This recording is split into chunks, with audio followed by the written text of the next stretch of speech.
নমস্কার, আমি ডক্টর সত্যশ্রী ঘোষ। আজকে আমি আপনাদের সাথে একটা বিষয় নিয়ে আলোচনা করব। এই প্রশ্নটার সম্মুখীন আমরা মেয়েরা মনে হয় এখন খুবই হচ্ছে, বারবার হচ্ছে। আর কিছুই না, আমি আপনাদের সাথে আলোচনা করব আমাদের যে স্যানিটারি প্যাড আছে, স্যানিটারি ন্যাপকিন আছে, না মেনস্ট্রুয়াল কাপ, না ট্যাম্পন্স, কোনটা আমাদের জন্য বেটার, কোনটা ইউজ করলে আমাদের ঠিক হয়, ভালো হয়, সেই সব বিষয় নিয়ে আলোচনা করব। তো যাই হোক, ভিডিওটা শুরু করা যাক। এই প্রশ্নটা আমাদের কাছে বারবারই আসে যে কোনটা ইউজ করব দিদি, কোনটা বেটার, কোন জিনিসটা বেটার। কালকেই এই প্রশ্নটা আমার বোন আমার কাছে রেখেছে, তাই ভাবলাম আপনাদের সাথে এটা শুরু করি। ধরুন, আমাদের 4 ধরনের প্যাড, মানে স্যানিটারি আমাদের মেনস্ট্রুয়াল ব্লাডটাকে অ্যাবজর্ব করার জন্য 4 ধরনের জিনিস আছে। যেমন একটা ধরুন, যেটা আমরা সচরাচর সবাই ইউজ করি, ইউজ অর থ্রো প্যাড, ঠিক আছে। আরেকটা আছে ট্যাম্পন্স। ট্যাম্পন্সগুলো কী বলুন তো, একটা মানে কটনের টিউবের মতো, যেটা ভ্যাজাইনাতে ইনসার্ট করা হয়, যেটা এই কদিনই মেনস্ট্রুয়েশনের ব্লাড ফ্লোটাকে মানে অ্যাবজর্ব করে। আরেকটা হচ্ছে মেনস্ট্রুয়াল কাপ। আরেকটা হচ্ছে অনেকে আমরা এখনও ইউজ করি হোমমেড ন্যাপকিনস, মানে কাপড়ের টুকরো, সেটাকে আমরা এখনও অনেকে ইউজ করি। তো যাই হোক, এক এক করে বলি। যদি বলি আমাদের use or throw pad, use or throw pad ধরুন যাদের হেভি ফ্লো হয় তাদের জন্য মানে বেশিক্ষণ অ্যাবজর্ব করা একটা, মানে বারবার চেঞ্জ করতে হয়। এখন প্রত্যেকেই আমরা ব্যস্ত, কেউ বাড়িতে থাকি না, স্কুলে কলেজে বাকি জায়গায় ওয়াশরুমে একটা চেঞ্জ করার একটা, যতই হোক আমরা এখনও জিনিস মানে মেনস্ট্রুয়েশন বিষয়টাকে আমরা এখনও সবার থেকে লুকিয়ে রাখি একটা লজ্জার জায়গায়। সেখানে একটা আমাদের খুবই চিন্তার বিষয়। এই প্রলং টাইম ধরে, অনেকক্ষণ ধরে প্যাডটা ইউজ করার পরে, বা এই যে যাদের হেভি ফ্লো হয়, বা 4-5 দিন আমাদের যাদের নর্মালও ফ্লো হয়, টানা ইউজ করার পরে অনেকটা ধরনের র্যাশ, ইচিং, এই ধরনের সমস্যা হতে পারে। আর হতে পারে ধরুন যে প্যাডটা আমরা ডিসপোজ করছি, মানে অনেক সময় কী হয় না, ডিসপোজটা ঠিকমতো হয় না। আমরা হয়তো ছুঁড়ে কোথাও ফেলে দিলাম বা এরকম করলাম, তো সেটা তারপরে গিয়ে মানে একটু মানে ধরুন সবার মানে ছিঁড়ে চারদিকে নোংরা জিনিস হয়, আর গিয়ে জলের মধ্যে পড়ে তার ফ্লোটা, মানে জলের ফ্লো আটকে গিয়ে জল ওভারফ্লো, নানান রকমের সমস্যা হতে পারে। এটা এক ধরনের হতে পারে। তবে কী বলুন তো, এই কোনটা ইউজ করব এটা ডিপেন্ড করে কিন্তু কে ইউজ করছে তার উপরে। হ্যাঁ, কোন বয়সী মহিলারা বা কে ইউজ করছে, তাদের কি সমস্যা আছে না আছে, তার উপরে কিন্তু অনেকটা ডিপেন্ড করে। মেনস্ট্রুয়েশন মানে প্যাডে আমরা কিন্তু ভালো মতো দেখতে পারি যে আমাদের কালারটা কখন চেঞ্জ হচ্ছে, কখন ফ্লোটা স্ক্যান্টি হচ্ছে, বা ধরুন আমরা যেরকম আমরা মেডিসিন অনেক সময় প্রেসক্রাইব করি যে কোন সময় ফ্লোটা বেশি হয় তার উপরে, সেটা কিন্তু আমরা বুঝতে পারি যে অন্তত প্যাডে এটা বুঝতে পারি। কিন্তু কাপ বা এগুলো ইউজ করলে কাপটা তো ইনসার্ট করে দেওয়া হয়, আপনি কিন্তু বুঝতে পারছেন আপনার সকালে ফ্লো বেশি হচ্ছে বা এক্সারশনের জন্য ফ্লো হচ্ছে কি না, বা আপনি ফ্লোয়ের মানে ব্লাডটা কালারটা কেমন আসছে, ক্লটিং আসছে না কি আসছে। হ্যাঁ, কালারটা তবুও বুঝতে পারেন যখন আপনি 6 ঘন্টা পরে মেনস্ট্রুয়াল কাপটা চেঞ্জ করেন, সেক্ষেত্রে কালারটা কিন্তু আপনি হয়তো বুঝতে পারেন, কিন্তু ব্লাডের ফ্লোটা কখন কি হচ্ছে সেটা আপনি বুঝতে পারেন না। এটা একটা কারণ হতে পারে। আর র্যাশ, ইরিটেশন তো একটু তো হয় 4-5 দিন ধরে, আর চেঞ্জ করার একটা সমস্যা তো আপনার থাকে, বা ধরুন স্টেনিং বা এই ধরনের।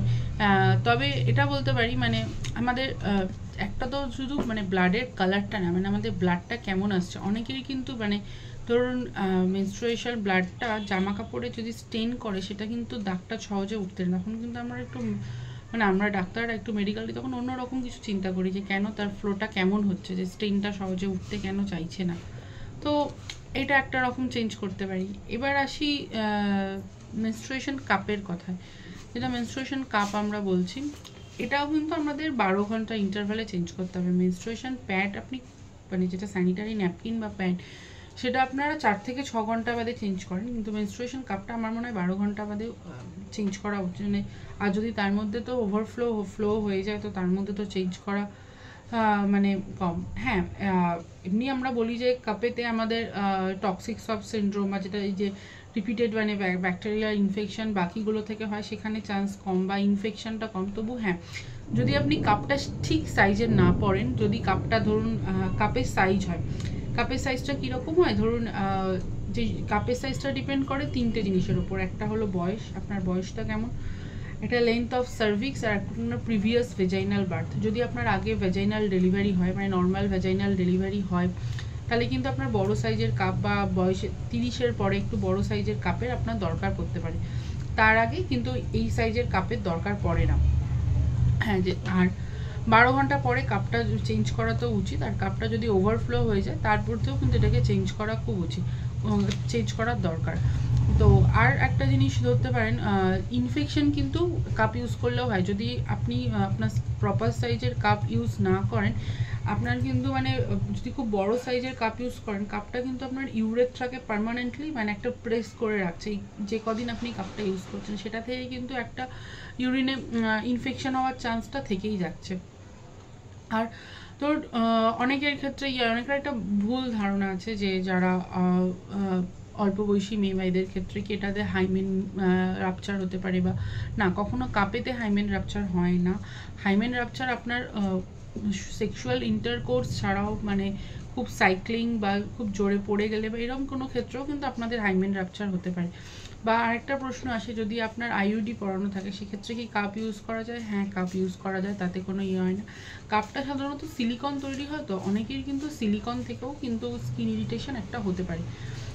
তো এগুলো মানে আসতে পারে। আর কাপ থেকে কখন ইনফেকশন আপনার হবে না, যখন আপনি আপনার যখন কাপটা ইনসার্ট করছেন তার আগে আপনার নিজের হাত পরিষ্কার করে ধুতে হবে, ভালো করে হ্যান্ড ওয়াশ করতে হবে। এবং ইভেন আপনার নখেতেও যদি ময়লা থাকে, কেন কাপটা আপনি হাতে করেই ভেতরে ঢোকান, তাহলেও কিন্তু আপনার কাপের থেকে ইনফেকশন হতে পারে। আর কাপটা ইউজ করার আগে কাপটা কিন্তু ভালো করে জল দিয়ে চেঞ্জ করতে হবে।